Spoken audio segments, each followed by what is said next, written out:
Hello, good evening, and welcome to Radio Guide Online Evening News. My name is Adelaide Ofe-Obobisa. In the headlines, Ghana has recorded 143 new COVID-19 cases. Active cases now stand at 831. The opposition National Democratic Congress says tertiary students for the 2020-2021 academic year will pay only half fees under an NDC government. Vice President Dr. Mahamudu Bawumia has cast doubts about the ability of former President John Dramani Mahama to continue and improve the free senior high school policy. Now to the details. Ghana has recorded 143 new COVID-19 cases. The active cases currently stand at 831. This was announced by the Ghana Health Service in its latest update. Ghana has within the last 7 months recorded a cumulative figure of 45,012 COVID-19 cases and 43,893 recoveries. The COVID-19 related death toll currently stands at 283. Out of the number of active cases, 6 are in critical condition, 3 on ventilators, and 16 in severe condition.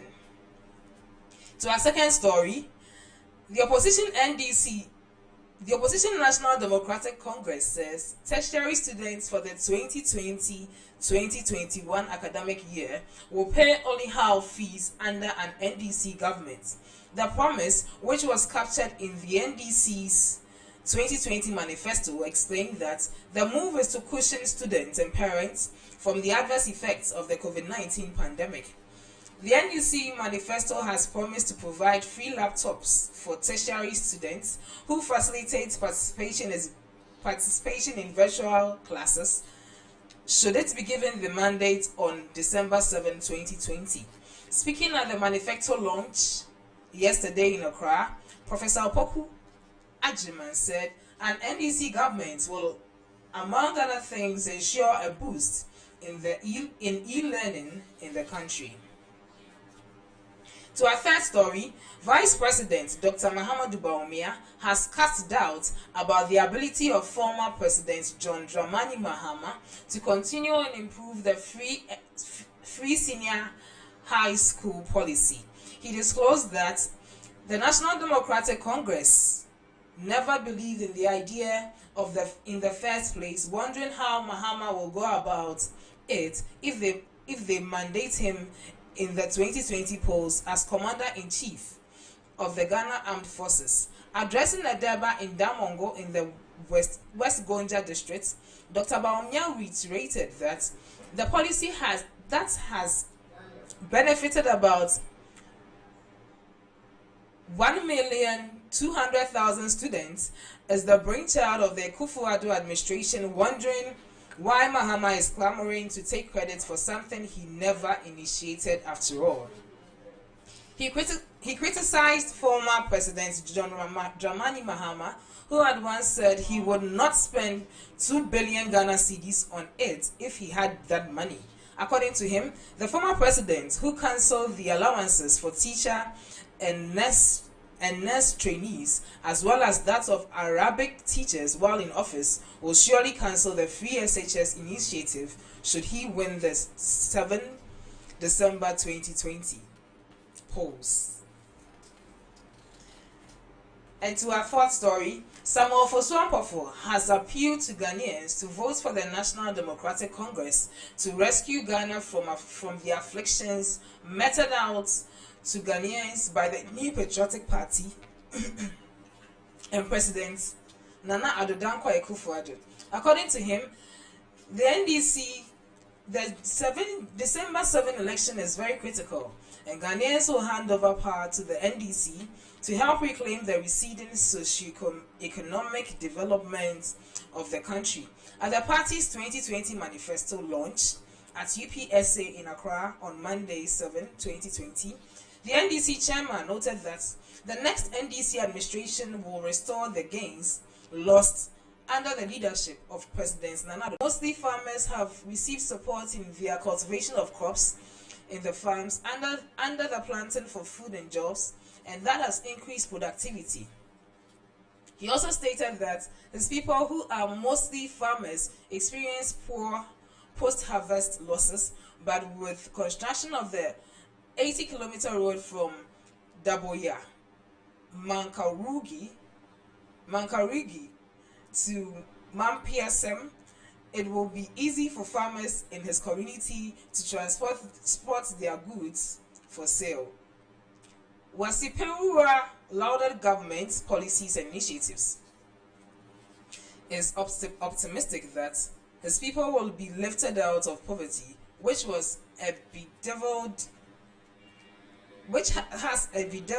the area for years, coupled with underdevelopment. He made this known as a Durbar in honor of the Vice President, Dr. Mahamudu Bawumia, who was at Daboya as part of his 10 days working tour of the North.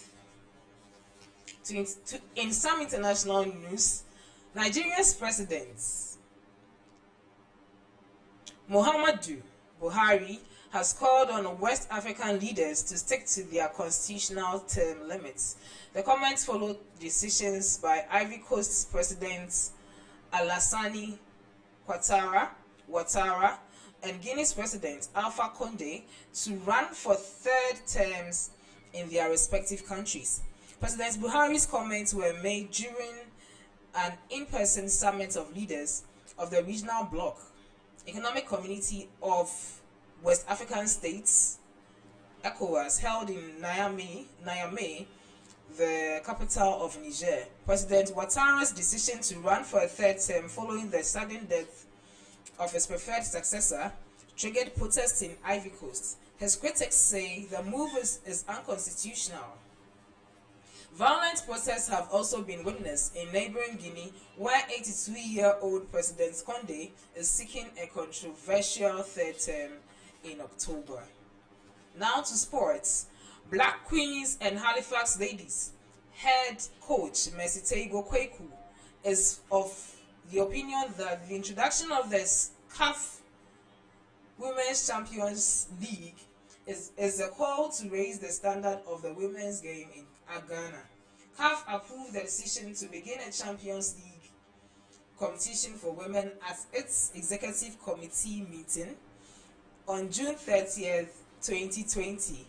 According to her, all teams that play in the National Women's League should aspire to participate in the competition. The tournament is set to be launched in 2021.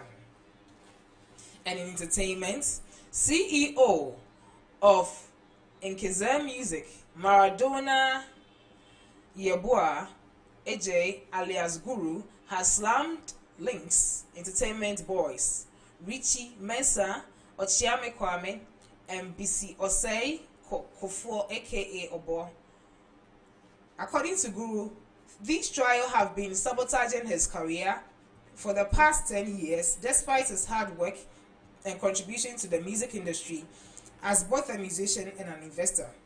In an interview with Accra-based FM, he stated that his record with Obrafour, Dad Kasiebo, brought about a feud between himself and Lynx Entertainment, which he was almost signed onto some years ago. He explained that Richie, Ochiame Kwame, and Obo have cut him off huge deals which would have brought him money, and on top of it all, made sure he does not get the honors he deserves. And this ends Radio Guy Online Evening News. My name is Adelaide Ofel Bobisa. Have a good evening and enjoy the rest of our programs.